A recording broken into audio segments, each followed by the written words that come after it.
Tara mga soy ko, magluluto tayo ng buttered garlic shrimp. Ang kailangan natin, butter, bawang, sibuyas, sili, ketchup, paminta, asin, tsaka yung ating hipon. Pag mainit na yung kawali, maglalagay na tayo ng butter. Lagay na rin natin yung ating bawang. Halo lang natin. Lagay na rin natin yung ating sibuyas. Ganon din yung siling manghang. Yan, ihalo lang natin.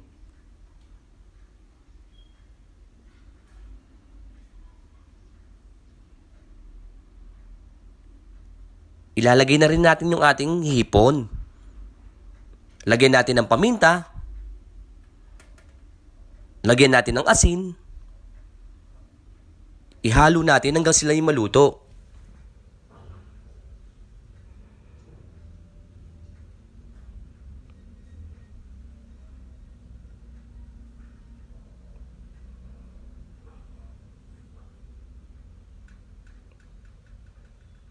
Yan, malapit na silang maluto. Ilalagay na natin yung ating ketchup. Yung ating ketchup, nilagyan ko ng konting tubig. Ihalo lang natin hanggang sila yung maluto.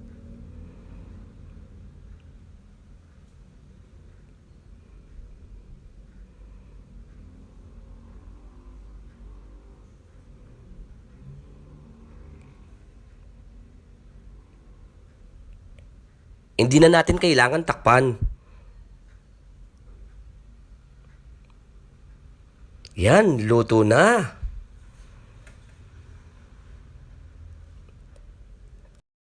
Okay na to.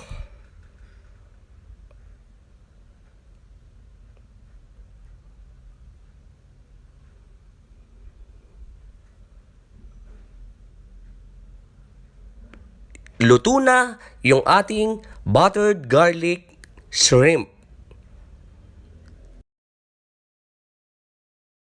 Tara, kain na tayo. Nyama na, soy!